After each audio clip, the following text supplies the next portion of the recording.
Umar Al-Faruq, ya, dari sejak awal Al-Faruq, ya, pembeda. Ya, Umar, ya, tidak basa-basi orangnya, ya. Maka Umar pertama kali masuk Islam, ya, ketika dia mendengar Al-Quran, kemudian dia datang kepada Nabi ke rumah Darul Arqam, ke rumah Arqam, kemudian Umar pun mengatakan, wahai Rasulullah, sesungguhnya aku berislam. Maka para sahabat pun bertakbir.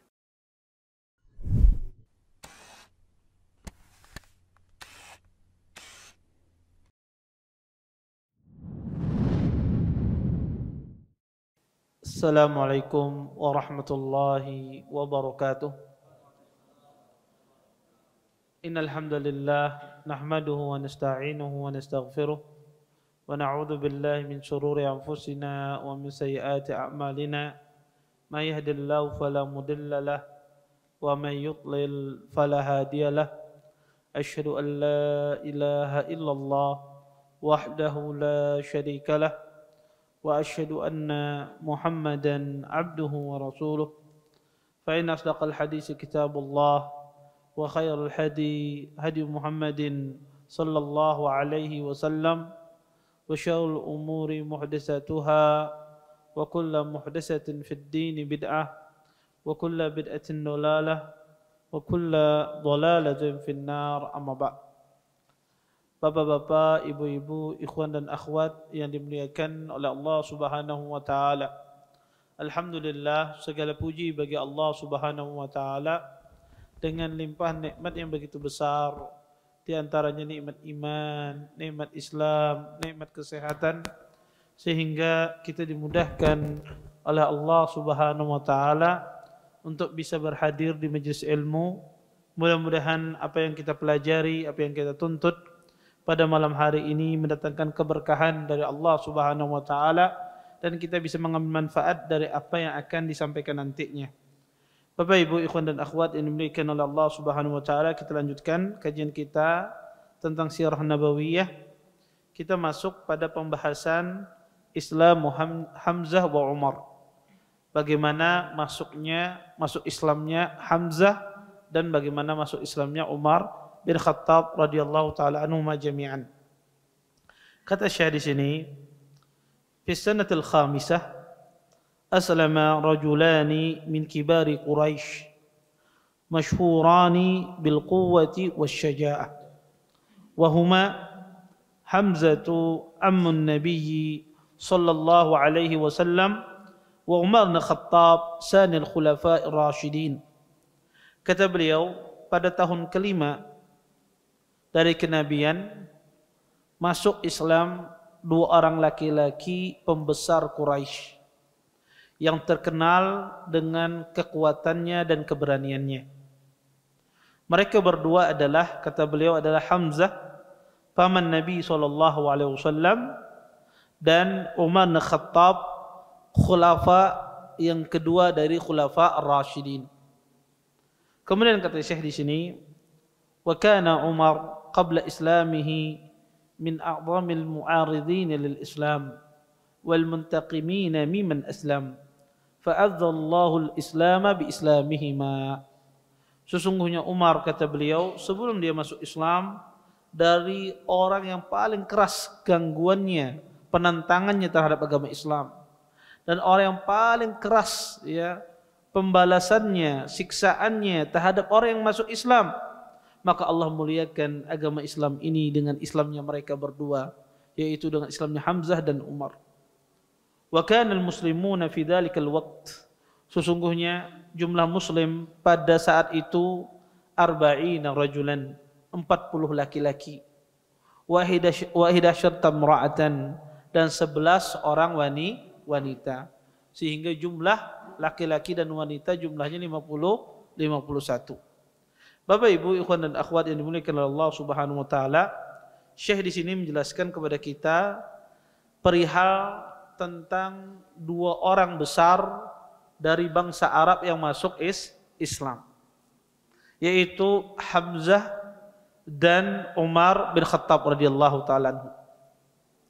Hamzah bin Abdul Muttalib, beliau ini adalah paman Nabi dan juga sekaligus saudara Nabi sesusuan. Jadi Hamzah selain beliau paman Nabi, juga saudara Rasulullah satu satu susuan. Maka Hamzah ini kedekatannya dengan Nabi sangat dekat dari sisi nasab dan dari sisi yang lain, saudara sesusuan. Disebutkan ya, Hamzah radhiyallahu taala anhu, beliau pernah ya, diajak oleh Nabi masuk Islam, tapi beliau belum mau masuk Islam. Pada suatu hari ketika Nabi SAW berada di sofa, di sofa, bukit sofa. Tentu zaman dulu sofa dan marwah itu di luar Masjidil Haram.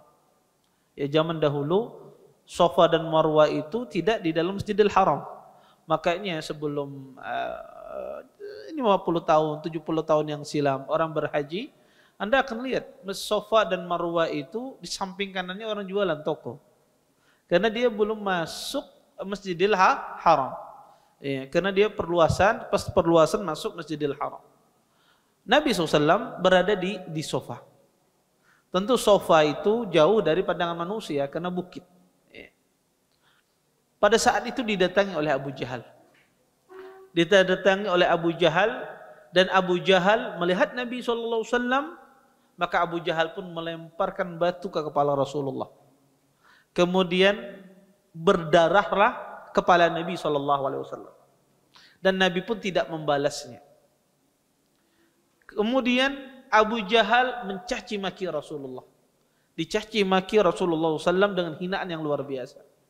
Hal itu didengar oleh seorang wanita, seorang budak wanita, yaitu budaknya Abdullah ibn Jad'an. Budaknya wanita Abdullah ibn Jad'an ini mendengar dan dia melihat apa yang dialami oleh Nabi Muhammad SAW. Kemudian setelah Abu Jahal pergi, ya, tidak berapa lama wanita ini, budak wanita ini bertemu dengan Hamzah. Saat itu Hamzah sedang berburu, selesai berburu dengan busur panahnya. Kemudian wanita ini pun memberitahukan kepada Hamzah, ya, sesungguhnya keluargamu, anak pamanmu, anak saudaramu, dia dihina dan dipukul, sedangkan kau diam saja. Maka Hamzah pun marah besar. Ya. Kenapa? Karena ini adalah keluarganya, ya, anak saudaranya, dari kabilahnya. Maka bagi bangsa Arab, ya, itu penghinaan luar biasa, karamah, ya, kemuliaan dia dihinakan. Maka Hamzah marah besar. Dan subhanallah, al-ajib, ya, yang menjadikan Hamzah ini marah besar, ya. Padahal kalau Anda perhatikan, yang mengasih tahu ini budaknya kafir masih. Budaknya masih kafir. Sayyidnya, tuannya Abdullah bin Jad'an masih kafir. Hamzah masih kafir. Subhanallah. Tapi kadang Allah Subhanahu wa taala menjadikan hidayah itu dengan berbagai macam cara. Kadang otak kita tidak sampai, ya. Bagi kita mengapain, ya, budak ini ngasih tahu kepada Hamzah bin Abdul Muttalib pada dia kafir. Budaknya orang kafir. Hamzah pada saat itu masih kafir, belum masuk Islam. Tapi subhanallah, Allah ingin memberikan hidayah kepada Hamzah bin Abdul Muttalib. Maka Hamzah pun datang mencari Abu Jahal. Dicari oleh Hamzah Abu Jahal. Dan Hamzah menemukan Abu Jahal, ya, di pelataran Ka'bah, ya, di pelataran Masjidil Haram.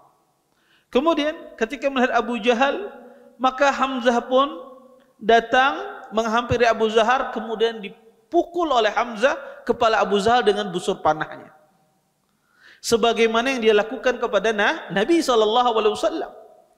Kemudian Hamzah bin Abdul Muttalib pun mengatakan sebuah perkataan. Kata Hamzah, "Atashtumuhu fa ana ala dinihi aqulu ma yaqul farudda alayya dzalika in istata'ta." Kata Hamzah kepada Abu Jahal, "Wahai Abu Jahal, engkau mencela anak keponakanku, sedangkan aku berada di agamanya. Aku berkata seperti apa yang dia katakan. Kalau engkau ingin membalasku, balaslah sekarang jika engkau bisa," kata Hamzah. Ditantang oleh Hamzah. di hadapan oleh banyak orang. Dan subhanallah, bagaimana Allah Subhanahu wa taala membalas apa yang dilakukan oleh Abu Jahal kepada Nabi, dibalas Allah dengan balasan yang luar biasa. Abu Jahal ketika mencederai Nabi di tempat yang sembunyi, di tempat yang tidak dilihat oleh orang. Tapi Allah Subhanahu wa taala membalasnya di hadapan banyak orang. Di Ka'bah dilihat oleh banyak orang. Allah ingin menampakkan kehinaan Abu Jahal di hadapan manusia. Kemudian maka seketika Bani Makhzum ingin menolong Abu Jahal. Ya, karena Bani Makhzum ada baninya Abu Jahal. Maka dengan seketika mereka ingin menolong Abu Jahal, ingin memukuli Hamzah bin Abdul Muttalib. Tetapi Abu Jahal mencegahnya. Jangan, biarkan, kata Abu Jahal. Kemudian Hamzah pun berbalik ke rumahnya, pergi ke rumahnya. Sampai di rumah terjadi pergulatan yang sangat dahsyat di hati Hamzah. Kenapa? Karena dia memukul Abu Jahal, membalas Abu Jahal bukan karena Allah, tetapi karena apa? Karena kabilahnya, anak keponakannya dihina, dan dia mengatakan saya berada di agamanya Muhammad Rasulullah Sallallahu Alaihi Wasallam. Padahal dia ucapkan demikian tersebut karena dia marah. Ini pergulatan yang sangat dahsyat di hati Hamzah bin Abdul Muttalib. Dan orang Arab tidak pernah mereka berdusta. Tetapi Hamzah bingung. Bagaimana saya mengatakan perkataan demikian? Ya. Maka Hamzah pun beliau berkata, seolah-olah beliau ini beristikharah kepada Allah Subhanahu wa taala. Kata Hamzah, Allahumma ma sana'tu in kana khairan faj'al li ala dinihi faj'al tasdiqi fi qalbi wa illa faj'al mimma waqa'tu makhraja. Kata Hamzah bin Abdul Muttalib, ya Allah, dan Anda tahu orang jahiliyah dulu mereka beriman kepada Allah Subhanahu wa taala, dan mereka beribadah kepada Allah. Mereka tahu bagaimana cara berdoa kepada Allah Subhanahu wa taala. Maka Hamzah pun berdoa, ya Allah, jika yang aku lakukan, jika yang aku perbuat itu baik ya Allah, maka jadikanlah kebenaran itu ada di dalam hatiku. Artinya beliau jadikan ya, kemantapan di dalam hati beliau. Wa illa, kata Hamzah, kalau tidak, maka jadikan apa yang saya telah perbuat ini jalan keluar. Apa jalan keluarnya? Kenapa enggak mungkin orang Arab mengatakan saya beriman tetapi dia tidak beriman? Karena mereka tidak pernah berdusta. Apa yang ada di hati mereka itulah yang mereka ucapkan. Maka Hamzah bingung di dalam perkaranya. Ya Allah, kalau seandainya itu benar, jadikan ya pembenaran di dalam hatiku. Dan jika itu tidak, maka jadikan, carikan jalan keluarnya seperti apa ini. Dan subhanallah, Allah Subhanahu wa taala jadikan hati Hamzah mantap. Akhirnya pun Hamzah datangi Nabi SAW dan bertanya kepada Nabi. Maka Hamzah pun datang kepada Rasulullah sembari mengatakan, kata Hamzah, "Yabna akhi, inni qad waqa'tu ala amrin la adri an akhruja minhu. Fahaddisni hadisan." Kata Hamzah, wahai anak saudaraku, sesungguhnya telah terjadi padaku perkara yang saya tidak tahu, kata Hamzah, jalan keluarnya. Tolong, fahaddisni hadisan, ajari saya tentang agama yang engkau bawa. Saya ingin mendengar apa yang engkau ajarkan. Di sini Hamzah bin Abdul Muttalib mulai ya, ingin mengetahui apa yang disampaikan oleh Rasulullah Sallallahu Alaihi Wasallam. Maka Nabi pun datang kepada Hamzah, kemudian membacakan seperti apa yang dulu beliau pernah ajak Hamzah bin Abdul Muttalib. Tetapi tentu kondisinya ini berbeda. Kondisinya ini berbeda. Saat ini Hamzah siap menerima apa yang disampaikan oleh Rasulullah Sallallahu Alaihi Wasallam. Maka Nabi pun membacakan ayat Quran sebagaimana yang beliau bacakan. Maka pada saat itulah Hamzah memeluk agama Islam.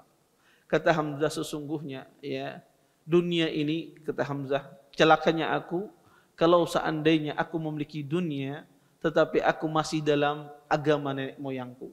Ya. Maka pada saat itu pun Hamzah mengutarakan Islamnya kepada Nabi SAW.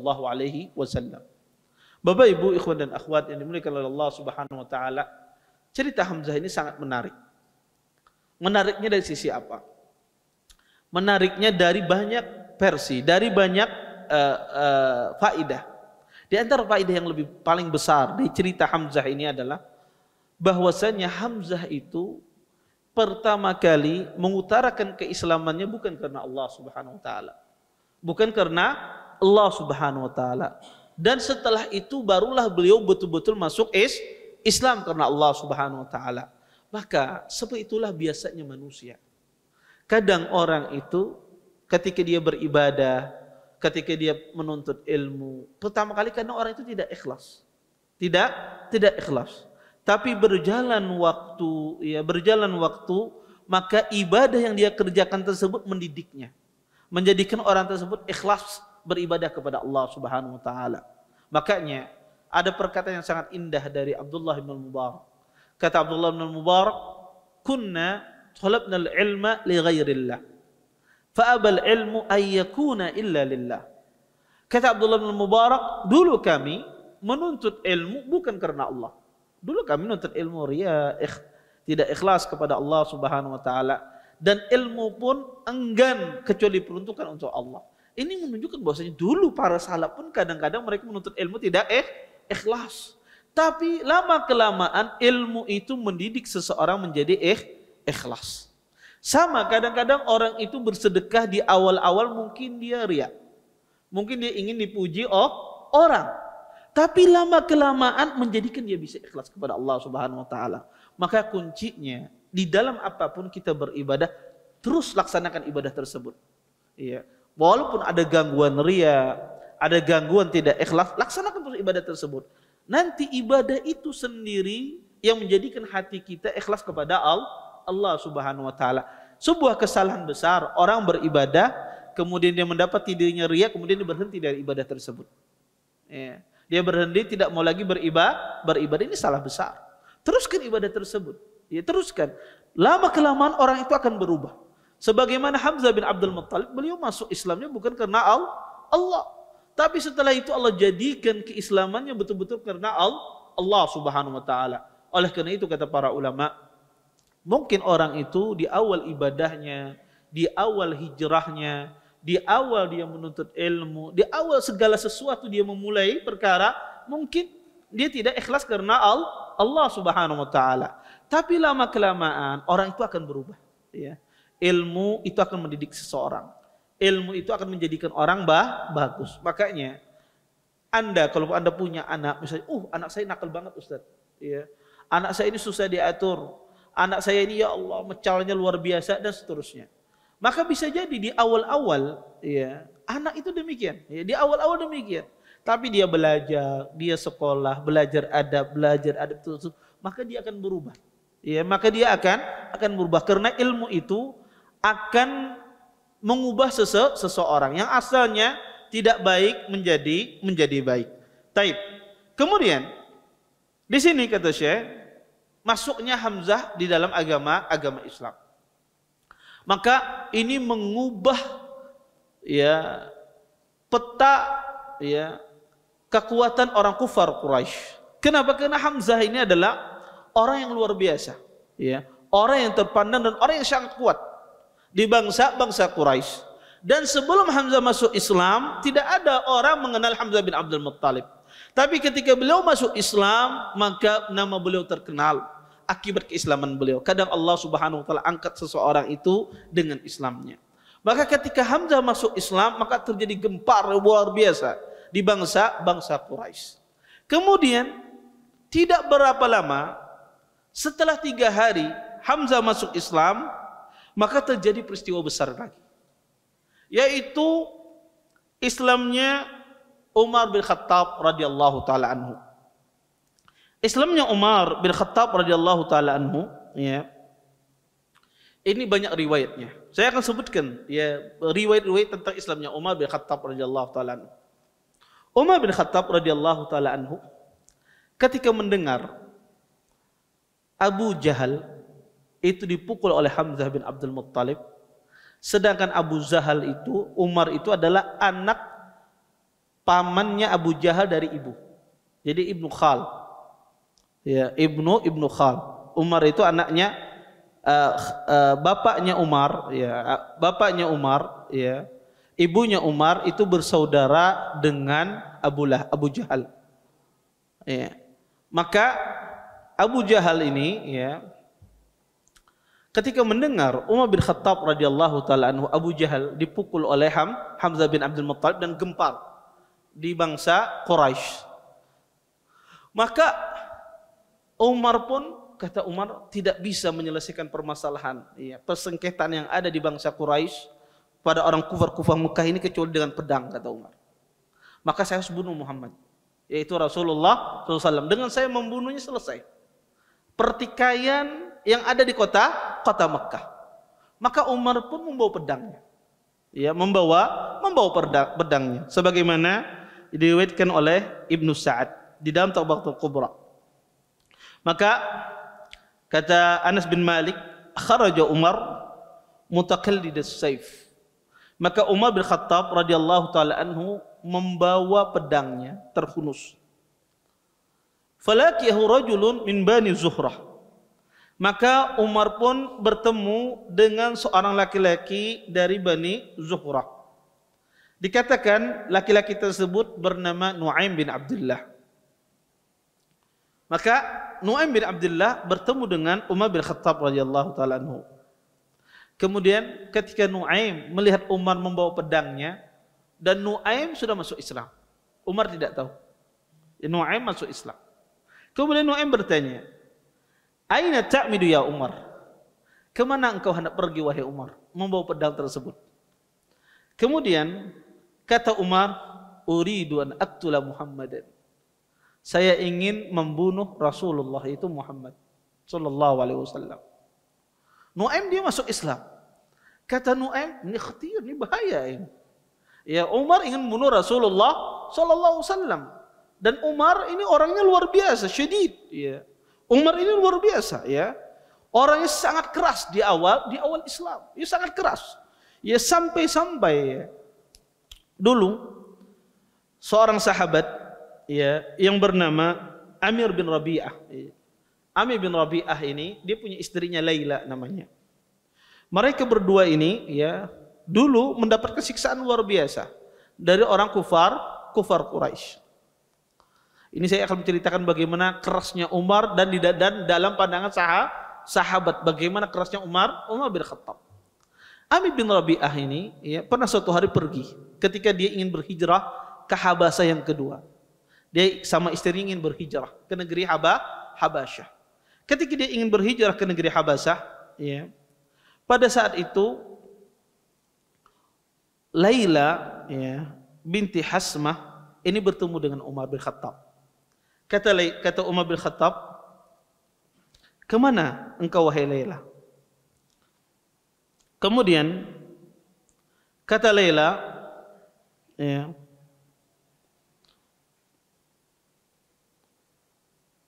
kata Umar bin Khattab kepada Laila, "Ya Laila, innahul intilaq ya Abdullah."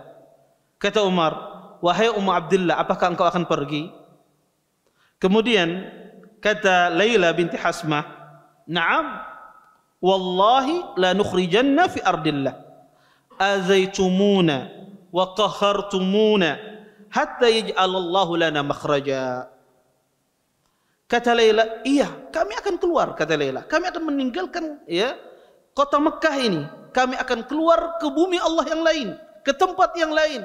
Adzaitumuna, kalian telah menyakiti kami. Wa qahartumuna, kalian telah memaksa kami," kata Laila, ya.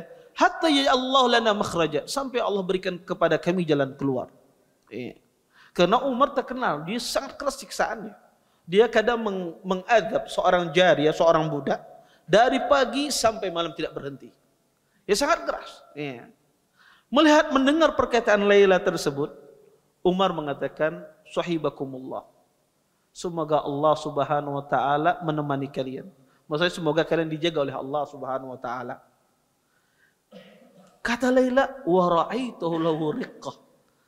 Ajib, kata Laila, saya melihat Umar kok lembut sekarang. Wa ra'aitu lahu riqqah. Lam akun araha. Belum pernah saya melihat seperti ini, kata Laila. Summan sarafa, kemudian Umar ini pun pergi, waqad ahzanahu. Dan perkataanku ini, kata Laila, seolah-olah membuat Umar ini sedih. Ya, perkataan Laila tadi kepada Umar bin Khattab. Kemudian datang suami Laila, Amir ibn Rabi'ah, seorang sahabat, datang. Kemudian Laila berkata kepada suaminya, "Ya Aba Abdullah, ara'aita Umar anifa wa riqqatuhu wa husnuhu alaina?" Kata Laila, "Wahai Aba Abdullah, apakah engkau tidak melihat Umar tadi barusan? Bagaimana dia menjadi lembut dan dia menjadi sedih barusan," kata Laila. Kemudian kata Amir ibn Rabi'ah, "Atama'ti fi islamihi?" Apakah engkau mengharapkan Islamnya Umar? Kata Amir ibn Rabi'ah. Kata Laila, "Na'am." Ya. Saya mengharapkan dia masuk Islam, kata Laila. Dan saya melihat dia akan Islam. Apa kata Amir ibn Rabi'ah? "Fala yaslam alladhi ra'aitu hatta islama Himar Khattab ma aslama Umar." Kata Amir bin Rabi'ah, kalau keledai Umar masuk Islam, Umar tidak akan masuk Islam. Ya. Keledai lebih mending bisa masuk Islam ketimbang Umar bin Khattab. Kata Amir bin Rabi'ah, ya artinya kau mengharapkan keledai masuk Islam itu lebih mungkin masuk akal ketimbang masuk Islamnya Umar bin Khattab radhiyallahu taala anhu. Kenapa? Karena begitu syadidnya Umar bin Khattab radhiyallahu taala anhu. Sampai-sampai Amir bin Rabi'ah berkata demikian. Tetapi subhanallah ya. Kadang-kadang pandangan wanita itu sangat tajam daripada seorang laki. Kadang-kadang perasaan wanita itu sangat tajam, dan itu betul. Ya, perasaan wanita itu lebih tajam daripada perasaan laki. Makanya Laila mengatakan bahwa saya melihat dia akan masuk Islam. Kemudian ketika Umar bin Khattab radhiyallahu taala anhu ditanya Nu'aim bin Abdullah ini, beliau sudah masuk Islam dan beliau bingung ini gimana memalingkan Umar agar tidak membunuh Rasulullah. Kalau dipalingkan kepada dikasih tahu di sana ada yang masuk Islam, di sana ada yang masuk Islam, maka Umar tidak akan mempedulikan. Pasti dia akan mikir mana Rasulullah, karena ini akar permasalahannya. Sehingga Nu'aim pun, kata Nu'aim, beliau mengatakan, kata Nu'aim, "Wa kaifa ta'man fi Bani Hashim wa Bani Zuhrah wa qad qatalta Muhammadan?" Faqala Umar, "Ma araka illa qad sabawta wa tarakta dinaka alladhi anta alaih." Kata Nu'aim bin Abdullah, "Wahai Umar, jika engkau membunuh Rasulullah, membunuh Muhammad, engkau tidak akan dibiarkan oleh Bani Hashim, dan engkau tidak akan dibiarkan oleh Bani Zuhrah, karena engkau telah membunuh Nabi Muhammad sallallahu alaihi wasallam." Mendengar perkataan itu Umar marah. Umar itu to the point orangnya, langsung ke akar permasalahan. Kata Umar, "Saya tidak melihat kecuali engkau telah masuk agama Muhammad." Tahu langsung Umar bin Khattab. Kecuali engkau telah masuk agamanya Nabi Muhammad. Karena orang kufar Quraisy menggunakan istilah qad sabauta. Sabautu soba, meninggalkan agama nenek moyang, yaitu meninggalkan agamanya orang kufar Quraisy. Kata Umar, "Saya melihat engkau sudah masuk agamanya Muhammad." Kemudian berkata Nu'aim bin Abdullah, beliau mengatakan, "Afala adulluka 'alal ajab ya Umar?" Saya akan memberitakan kamu hal yang teraneh, yang membuat kamu kaget. Karena tujuan Nu'aim ini bagaimana menyelamatkan Rasulullah sallallahu alaihi wasallam. Kata Nu'aim, "Inna khatanaka wa ukhtaka qad sabau wa taraka alladhi anta alaih."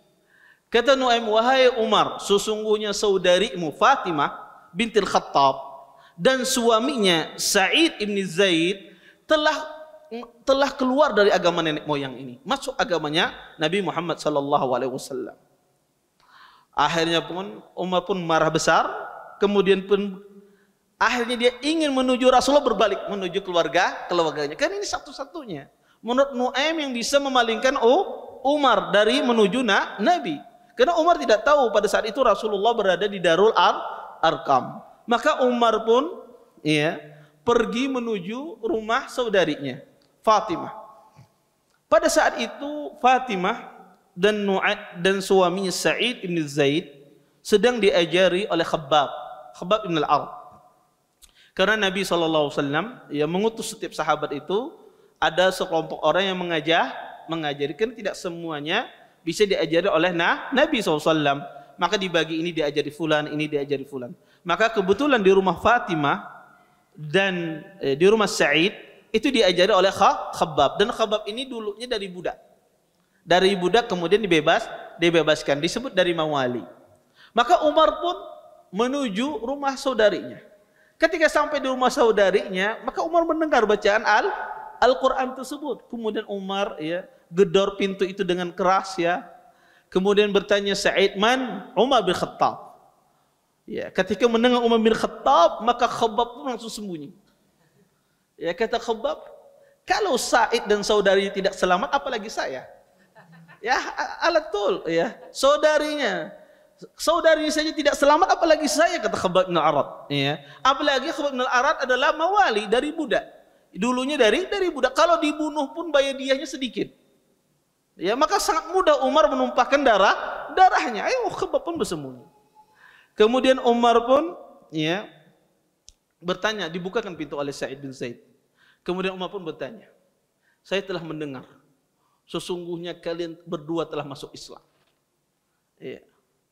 Kemudian tidak berapa lama Umar pun langsung memukul iparnya itu Sa'id bin Zaid. Ketika dia mau memukul, maka saudarinya Fatimah ia berada di hadapan suaminya, menghalanginya. Maka Umar pun memukul adiknya, memukul saudarinya, dipukul oleh Umar berkali-kali sampai mengeluarkan darah. Ketika mengeluarkan darah, ya, maka sang suami pun marah. Sa'id bin Zaid pun marah besar. Kata Sa'id bin Zaid, "Na'am qad aslamna. Isna ma badalakum." Wahai Umar, betul, kami sudah Islam. Lakukan apa yang kamu inginkan. Kata Sa'id bin Zaid, lakukan apa yang kamu inginkan, akan saya lawan. Umar pun kaget. Sa'id bin Zaid lembut orangnya, kok bisa kayak gini, kata Umar bin Khattab. Kemudian ya, Umar pun melihat darah dari adiknya, dan laki-laki biasa syaja'ah, orang pemberani itu ketika melihat darah dari seorang wanita dia akan malu. Ya, karena itu adalah seorang wanita. Ya, kemudian ketika Umar di saat-saat itu, adiknya pun menggenggam ya baju Umar bin Khattab. Raghima anfaka ya Umar. Kata Fatimah, celaka engkau wahai Umar. Maka Umar pun tambah kaget. Kok begitu beraninya adiknya, kok bisa menyebabkan dia berani semacam ini? Pada saat itu pun Umar pun beliau menurunkan emosi beliau. Kata Umar, berikan apa yang kalian baca tadi. Saya ingin membacanya. Kata Umar, kata adiknya, tidak. Wahai Umar, engkau tidak bisa menyentuhnya, fa innaka najasun. Sesungguhnya engkau najis sampai engkau mandi. Maka Umar pun mandi, kemudian membaca surah Thaha. Thaha ma anzalna 'alaikal Qur'ana litashqa illa tadhkiratan liman yasha. Sampai 8 ayat dibaca oleh Umar. Ya. Baru setelah itu Umar pun mengatakan saya masuk Islam. Ya, karena tersentuh dengan apa yang beliau baca. Tetapi sayangnya riwayat ini riwayat yang lemah. Ya, sanad ini masyhur saya ceritakan, tapi riwayat ini adalah riwayat yang lemah. Ya. Kenapa? Karena di dalam sanadnya ada Qasim ibn Utsman al-Basri. Ya. Qasim ibn Utsman al-Basri ini berkata para ulama, laisa bil qawi. Bukan orang yang kuat di dalam periwayatan hadis. Berkata Imam Bukhari, lahu ahadits la yutaba 'alaiha. Dia memiliki hadis tetapi hadisnya tidak bisa dijadikan landasan.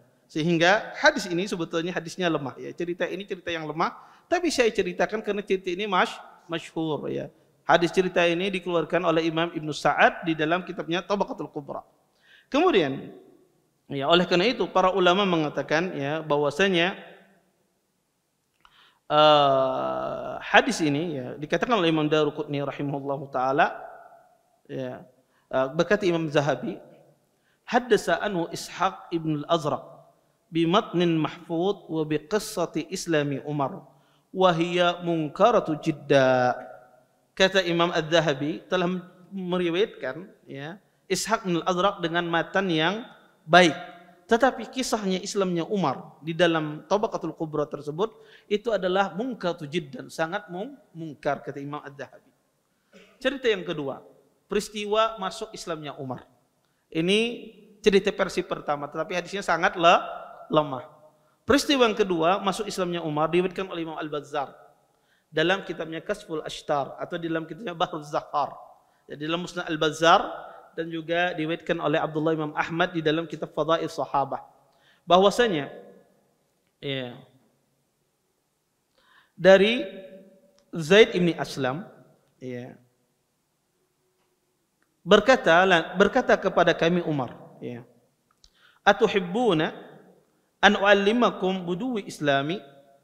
Kata Umar, wahai Zaid ibn Aslam, maukah kalian saya ceritakan kepada kalian bagaimana saya ini masuk Islam? Qulna na'am. Kata para sahabat, iya, kami mau mendengarkannya. Kemudian kata Umar, kuntu min asyaddin nas ala Rasulillah sallallahu alaihi wasallam. Fabainama ana fi yawmin har fi ba'di turki Makkah itlaqini rajulun min Quraisy. Kata Umar bin Khattab, sesungguhnya dulu aku orang yang paling keras terhadap Nabi SAW. Dan pada suatu hari, ketika hari yang sangat panas, di jauh kota Mekah, itlaqiyani rajulun. Tiba-tiba ada seorang laki-laki dari Quraisy berkata, "Aina tadhhab ya Ibn al-Khattab?" Kemana engkau pergi wahai Ibn al-Khattab? Kata Umar, "Uridu hadha alladhi قال أجبنا لك تزعم أنك هذا وقد دخل عليك هذا الأمر بيتك. قلت وماذا؟ قال أختك قد سبت فرجعت مغضبا." Berkata seseorang, Umar bertemu dengan seseorang dari orang Quraisy. "Kemana engkau pergi wahai Umar bin Khattab?" Kata Umar, "Saya ingin pergi kepada orang ini." Yaitu maksudnya Rasulullah. Kata orang ini, "Ajaban, sungguh aneh engkau wahai Umar. Engkau mencari orang tersebut tetapi di rumahmu terjadi apa yang terjadi." Kata Umar, "Siapa itu?" "Ukhtuka, sesungguhnya saudaramu qad sabat. Sesungguhnya saudaramu juga telah keluar dari agama nenek moyangmu." Riwayat ini pun juga riwayat yang lemah. Dikatakan oleh Imam Adz-Dzahabi, dikatakan oleh Imam Bazzar, riwayat ini ada riwayat yang muttarib, karena di dalam sanadnya ada Ishaq ibn Ibrahim al-Hunaini. Dan dia adalah seorang rawi yang lemah. Cerita yang ketiga, sebabnya Islamnya Umar, dan ini sebab yang lain, sebab Islamnya Umar. Disebutkan oleh Imam Ahmad di dalam Musnad. Dikatakan Umar bin Khattab radhiyallahu ta'ala anhu, kata Umar bin Khattab, "Kharajtu ata'arradu Rasulullah sallallahu alaihi wasallam qabla an uslim, fawajadtuhu qad sabaqani ila al-masjid. Faqumtu khalfahu fastaftaha surat al-Haqqah." Kata Umar, sesungguhnya aku keluar mencari Rasulullah sallallahu alaihi wasallam sebelum aku masuk Islam. Dan saya mendapati Nabi telah mendahuluiku masuk masjid. Kemudian kata Umar, saya berdiri di belakang Rasulullah, di Masjidil Haram. Maka Umar pun berdiri di belakang Rasulullah. Maka Rasulullah, kata Umar, membaca surah Al-Haqqah. Membaca surah Al-Haqqah. Kemudian kata Umar, maka saya sangat terkagum-kagum dengan susunan Al-Quran dalam surah Al-Haqqah. Kemudian Nabi membaca, kata Umar, "Wallahi syair." Sesungguhnya Rasulullah ini adalah penyair. Baik. Bapak Ibu ikhwan dan akhwat yang dimuliakan oleh Allah Subhanahu wa taala, kita lanjutkan sedikit lagi. Kemudian kata Umar, saya berdiri di belakang Rasulullah dan saya sangat terkagum-kagum dengan keindahan Al-Quran yang dibaca oleh Nabi. Makanya kata Umar, "Wallahi syair." Betul ini, bahwasanya Rasulullah ini adalah seorang penyair. Kama qalat Quraisy. Kemudian Nabi membacakan ayat, "Innahu laqawlu rasulin karim wa ma huwa biqauli syair qalilan ma tu'minun." Sesungguhnya Quran itu, kata Allah, bukanlah perkataan seorang penyair. Sedikit kali, kata Allah, kalian itu beriman. Kemudian kata Umar, "Idzan kahin." Kalau begitu, kata Umar, Rasulullah ini adalah dukun. Kemudian Nabi melanjutkan ayat tersebut, "Wala biqauli kahin qalilan ma tadhakkarun." Sesungguhnya perkataan ini bukan perkataan seorang dukun, kata Allah. qalilan ma tadhakkarun. Sedikit sekali kalian mengingat Allah Subhanahu wa taala. Tanzilun min rabbil alamin. Sesungguhnya Quran ini turun dari Tuhan semesta alam. Walau taqawwala alaina ba'd al-aqawil la akhadna minhu bil yamin. Kalau seandainya kamu mengatakan kami dengan perkataan-perkataan dusta, perkataan yang keliru, maka akan kami siksa kamu. Summa laqata'na minhu al-watin. Fama minkum min ahadin anhu hajizin. Sampai akhir surah. Kemudian setelah itulah Umar pun beliau melihat begitu indahnya Al-Quran, akhirnya pun beliau mengatakan saya masuk Islam. Mengelankan Islamnya di hadapan Nabi SAW. Tetapi riwayat ini juga riwayat yang lemah. Riwayat ini riwayat yang lemah. Jadi dalam sanadnya ada Syuraih ibn Ubaid. Syuraih ibn Ubaid ini yang menceritakan.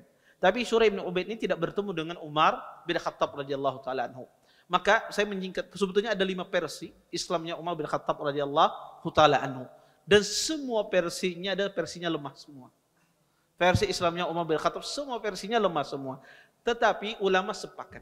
Versi Islamnya Umar akibat mendengar bacaan Al-Quran. Semua riwayat lemah itu sepakat bahwasanya Islamnya Umar itu mendengarkan bacaan Al-Quran. Terlepas dia dengarkan di belakang Ka'bah atau di rumah saudarinya, tapi semua riwayat itu sepakat bahwasanya Islamnya Umar bin Khattab radhiyallahu taala anhu akibat mendengarkan bacaan Al-Quranul Karim. Makanya kita hanya bisa mengatakan sebab Islamnya Umar itu akibat dia mendengarkan bacaan Al-Quran. Ya. Maka itulah masuk Islamnya Umar bin Khattab. Adapun cerita-cerita yang kita sebutkan tadi tidak terlepas semuanya dari kelemahan. Kemudian ketika Umar bin Khattab radhiyallahu taala anhu masuk Islam, maka Umar pun datang kepada Abu Jahal. Umar Al-Faruq, dari sejak awal Al-Faruq, pembeda. Umar tidak basa-basi orangnya. Maka Umar pertama kali masuk Islam, ketika dia mendengar Al-Quran, kemudian dia datang kepada Nabi ke rumah Darul Arqam, ke rumah Arqam. Kemudian Umar pun mengatakan, wahai Rasulullah, sesungguhnya aku berislam. Maka para sahabat pun bertakbir. Dengan Islamnya Umar bin Khattab radhiyallahu taala anhu. Bahkan kata Aisyah, Nabi SAW berdoa secara khusus agar Allah Subhanahu wa taala menguatkan Islam ini dengan Umar bin Khattab radhiyallahu taala anhu. Maka Umar pun sejak dia masuk Islam langsung datang kepada Abu Jahal. Apa kata Umar bin Khattab radhiyallahu taala anhu? Ketika datang kepada Abu Jahal, Umar pun datang ke rumah Abu Jahal mengatakan, dibuka oleh Abu Jahal pintu rumahnya. Kata Abu Jahal, marhaban wa ahlan, ya ibna ukhti ma ja'a bika. Kata Abu Jahal, selamat datang wahai anak saudariku. Apa yang membawa kamu datang ke rumahku? Abu Jahal tidak tahu lagi Umar masuk Islam. Kemudian kata Umar, ji'tu li ukhbiruka anni qad amantu billahi wa rasulihi wa sadaqtu bima ja'a bihi. Kata Umar, aku datang kepadamu wahai Abu Jahal, ingin memberitahukan kepadamu, aku telah beriman kepada Allah dan Rasulnya dan membenarkan apa yang dibawa oleh Rasulullah Sallallahu Alaihi Wasallam. Maka Abu Jahal pun menutup pintu rumahnya. Kata Abu Jahal, qabbahakallah wa qabbaha ma ji'ta bihi. Semoga Allah membuat kamu jelek wahai Umar dan membuat jelek apa yang engkau bawa. Kata, membuat engkau binasa apa yang engkau bawa. Kemudian tidak cukup di situ. Umar pun datang kepada orang-orang Quraisy. Umar ingin menyampaikan kepada orang Quraisy dia sudah masuk Islam. Tapi bagaimana caranya biar tersebar sama orang Quraisy? Di bangsa Quraisy itu ada seorang laki-laki yang bernama Jamil ibn Ma'mar al-Jumahi. Jamil ibn Ma'mar al-Jumahi ini suka memberikan informasi kepada orang kafir Quraisy. Apa saja? Apa saja yang terjadi diberikan informasi. Kalau kita ini orangnya kepoan. Apa saja ada langsung disebarkan. Apa saja terjadi langsung disebarkan. Sedikit aja terjadi langsung disebarkan. Jarum jatuh di rumah orang dikasih tahu kepada orang lain. Maka Umar datang kepada Jamil ibn Ma'mar al-Jumahi ini. Kata Umar, ya Jamil, kata Umar bin Khattab kepada Jamil, a'lamta ya Jamil, anni aslamtu wa dakhaltu fi dini Muhammad. Kata Umar, wahai Jamil, apakah engkau tidak tahu? Saya ini telah masuk Islam dan masuk pada agamanya Muhammad. Kemudian kata Jamil, fa wallahi ma raja'u hatta qama yajurru rida'ahu wa tabi'a Umar. Wattaba'tu abi hatta idza qama ala babil masjid saraha bi'a'la sawtihi ya ma'syara Quraisy wa hum fi andiyatihim haulal Ka'bah. Ala inna ibn al-Khattab qad soba. Ketika Umar mengatakan demikian, Umar tidak berpaling, ya, tidak lagi mengatakan, menoleh lagi kepada Jamil. Ya wahai Jamil, tahukah engkau, aku sudah masuk Islam, masuk agama Muhammad, ditinggalkan oleh Umar. Maka Jamil ini pun mengejar Umar, sembari berteriak, sesungguhnya Umar telah masuk Islam, sesungguhnya Umar telah masuk Islam, sampai ya di tempat pengumuman orang Quraisy, sesungguhnya Umar telah qad soba, Umar telah masuk, ya, meninggalkan agama nenek moyangnya. Maka pada saat itu pun orang kufar Quraisy tahu bahwasanya Umar bin Khattab telah masuk Islam. Maka mereka pun sepakat. Ya, mereka pun sepakat untuk memukuli Umar bin Khattab radhiyallahu taala anhu. Maka orang kufar Quraisy sepakat. Mereka semua sepakat memukuli Umar, dan tidak ada sejarahnya Umar dipukul orang Quraisy. Tidak ada sejarahnya. Ketika dia masuk Islam, maka pun mereka berusaha memukuli Umar. Maka Umar pun melawan mereka semua. Maka dikatakan di dalam buku sirah, tidak ada yang kalah dan tidak ada yang menang. Satu orang Umar melawan banyak orang kufar Quraisy. Umar capek, mereka pun kecapean. Iya. Sehingga pada saat itu kata Abdullah bin Mas'ud, kami dimuliakan dengan Islam ketika masuknya Umar bin Khattab dalam agama Islam. Sehingga para sahabat ketika tawaf, ketika mereka membaca Al-Quran, tidak ada yang mengganggunya di Ka'bah. Bahkan sebagian sahabat itu bisa membalas, ya, ocehan, cercaan orang kufar Quraisy, ya, dengan masuknya Islamnya Umar bin Khattab radhiyallahu taala anhu. Dan betul Allah muliakan, ya, dengan masuknya Islam, ya, dengan masuknya Islamnya Umar, Allah muliakan agama Islam sehingga mengubah peta dunia. Ya, Persia, Romawi semuanya jatuh di tangan Umar bin Khattab. Raja Kisra, ya, Raja Kisra, Herculius, semuanya jatuh di tangan Umar bin Khattab radhiyallahu taala anhu. Makanya orang-orang Rafidah itu sangat marah besar, sangat benci betul kepada Umar bin Khattab. Karena Umarlah yang menjatuhkan kerajaan Persia. Sedangkan orang Rawafid mereka berkiblat dengan orang Persia. Maka pada zaman Umar, dua negara adidaya hancur. Ya, di tangannya Umar bin Khattab radhiyallahu taala anhu. Maka disebut dengan Al-Faruq, ya, seorang pembeda.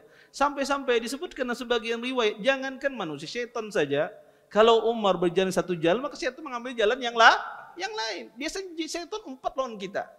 Ya. Maka dia mengambil jalan yang lain. Ya.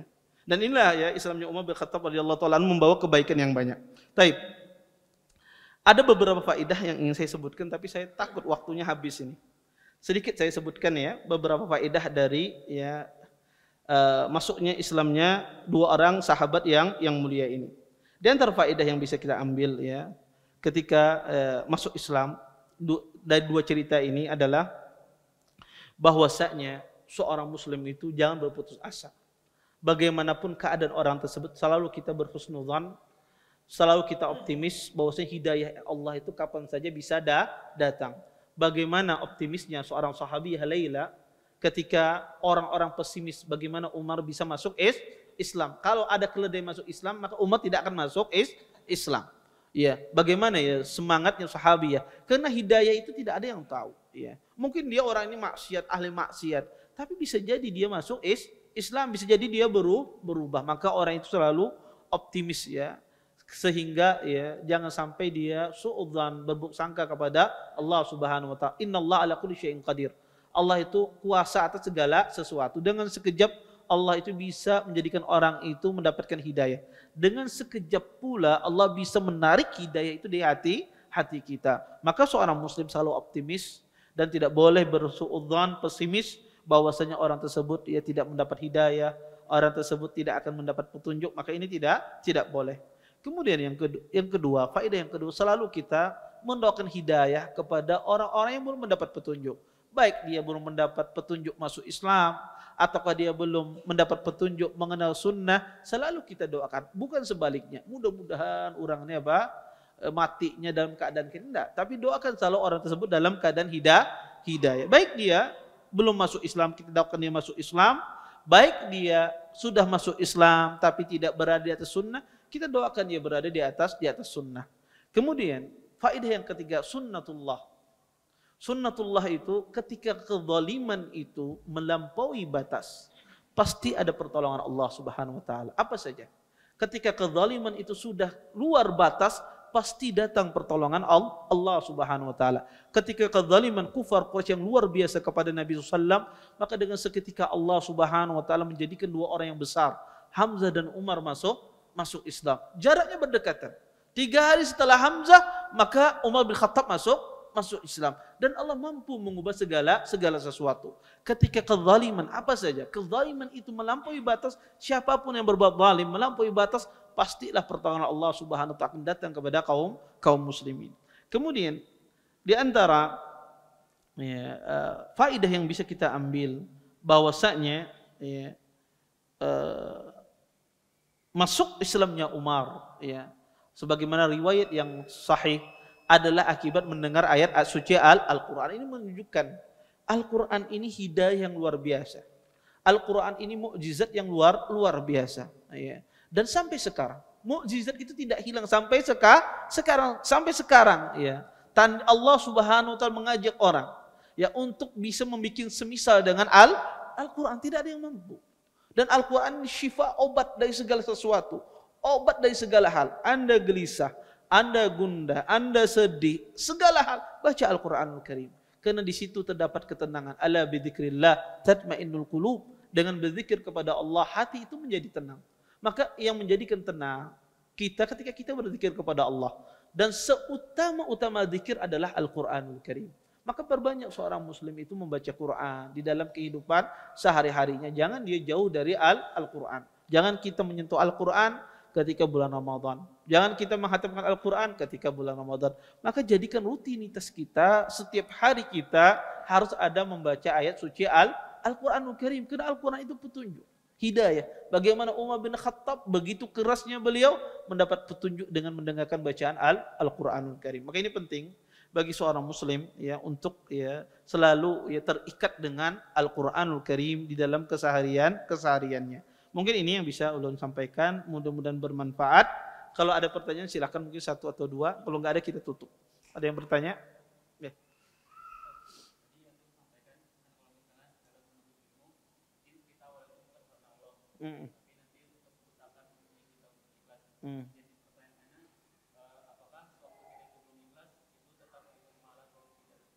Iya.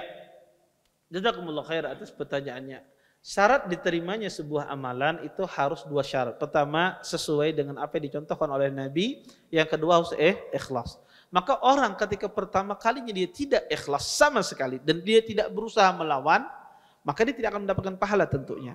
Tetapi kalau dia berusaha untuk melawan, dia tidak ikhlas tapi dia berusaha untuk melawan, tentu orang ini dapat pahala. Kondisi semacam ini. Kondisi yang tidak dapat pahala itu adalah dia berusaha tidak melawan, tenang dengan hal demikian, maka dia tidak dapat pahala.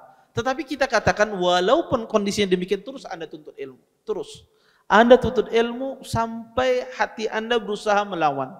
Ketika hati berusaha melawan, terus tuntut ilmu, maka ilmu itu akan mendidik seseorang, sehingga menjadikan orang tersebut menjadi ikhlas dalam menuntut ilmu. Dan para salaf demikian. Awal-awal semua orang kalau di awal-awal dalam kebaikan pasti ada bumbu-bumbu ria, bumbu-bumbu ikhlas dan semisalnya. Antum gini, bayangkan orang yang kada pernah membangun masjid, sekali-kali bangun masjid. Sidin bangun masjid. Maka ketika Sidin pertama kali bangun masjid, Sidin berkisah di mana-mana. Oh, di situ masjid aku yang bangun. Sidin berkisah ke mana-mana. Sidin akan berkisah ke mana-mana. Itu sunnatullah, wajar orang demikian. Tetapi kalau orang sering bangun masjid, kan pernah berkisahnya. Oh, sudah rincak aja terbiasa. Iya. Kenapa? Karena sudah menjadi lama-kelamaan penyakit ria, penyakit itu akan hilang. Makanya apalagi orang menuntut ilmu, karena ilmu itu nur, cahaya bagi pemeluknya, bagi yang mengejarnya, bagi yang belajar. Maka ilmu itu cahaya, maka dia akan membimbing bagi para penuntut ilmu. Sehingga orang yang tidak di awal terus dia menuntut ilmu, jangan berputus asa terus, maka akhirnya dia akan bisa ikhlas dalam menuntut ilmu. Wallahu taala alam. Baik, ada yang lain? Nggih. Ada kan orang munafik masuk Islam terus karena dia sahabat yang lagi di Islam jadi baik. Di dalam cerita ada seorang yang pura-pura masuk Islam, kemudian ketika itu dia terus akhirnya dia menjadi masuk. Wallahu alam, saya belum mungkin wallahu taala ada atau nanti insyaallah saya tidak hadir ceritanya apakah ada, wallahu a'lam. Baik.